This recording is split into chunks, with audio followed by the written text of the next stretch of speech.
Hello বন্ধুরা, তো আমি আজকে করব পেয়ারা মাখা। আর আমি আগে থেকে পেয়ারাগুলোকে কেটে রেখেছি।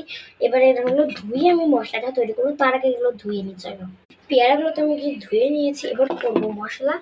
তো আগে আমি নেব এই কাসুন্দি। আগের দিনকার পেয়ারা মাখা করেছিলাম, কিন্তু আগের দিনকার ভিডিও দিতে পারিনি, ফোনে চার্জই ছিল না। আমার দিদি সব দেখে দেখে ফোনে চার্জ করে দিয়েছিল। এই যে প্রথমে তুলে নিয়েছি কাসুন্দি। দেখো,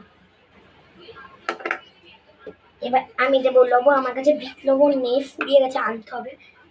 এর জন্য আমি দেব হচ্ছে সন্দক লবণ পরিমাণ মতো।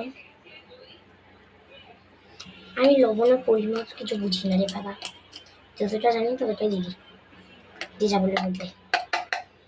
আমি তো বানাবো, আমি এই যে দিয়ে দিলাম।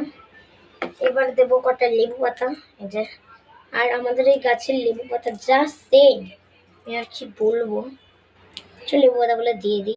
সব লেবু পাতা আমি দিয়ে দিয়েছি। এবার করবো মিক্স। আমার এই আম মাখা আর হচ্ছে পেয়ারা মাখা সবচেয়ে বেশি ভালো লাগে।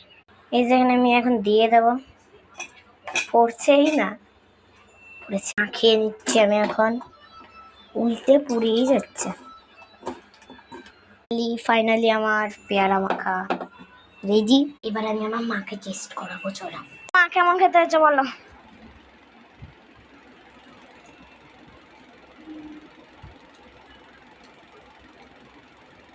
এবার আমি টেস্ট করি, মা তো বললো ভালোই হয়েছে, সত্যি ভালো হয়েছে। এটা আমি লঙ্কা ছাড়া দিয়েছি, তো ভালো লাগছে। Bye bye.